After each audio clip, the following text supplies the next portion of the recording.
Hello প্রিয় বন্ধুগণ, সকলকে জানাই আমার অন্তরস্থলকে সালাম। আসসালামু আলাইকুম। আজকে আপনাদের দেখাবো সেই ঐতিহাসিক উত্তরবঙ্গের বীর জাউনের ঐতিহাসিক ব্রিটিশ আমলের বিখ্যাত মসজিদ। আজকে আপনাদের এই মসজিদটা সুন্দরভাবে আপনাদের মাঝে উপস্থাপনা করব। আপনার সঙ্গে থাকুন। এইটা হচ্ছে সুন্দর একটা মসজিদ। এ সাইডে সবুজ লোকারণ্য, এবারে সবুজ লোকারণ্য। আমরা এখন মসজিদটার ভিতরে চলে যাব। আসুন বন্ধুগণ, ভিতরে চলে আসুন।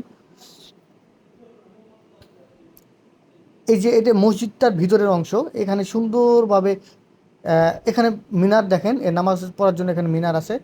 সুন্দর একটা বড় দেখেন, সুন্দর একটা বড় গম্বুজ। এই যে দেখেন সুন্দর গম্বুজ, অসাধারণ লাগছে দেখতে। সেই শত শত বছর থেকে এই বীর জাউনে এই মসজিদটা অবস্থান করছে। ভিতরের অংশটা দেখেন, হ্যাঁ কী সুন্দরভাবে গম্বুজটা আছে। আর এই পাশে আমরা মসজিদের এই পাশে দেখেন সবুজের লোকারণ্য। আর বিশেষ করে দেখেন এই মসজিদটা কিন্তু এই বটের গাছটা আবৃত করে আছে সুন্দরভাবে। আশ্চর্য ব্যাপার হচ্ছে, এবার এখন বর্তমানে কবরস্থান, সবুজের লোকারণ্য, অসাধারণ একটি দৃশ্য। হ্যাঁ, আপনারা এখানে আসলে মনোমুগ্ধকর হবেন।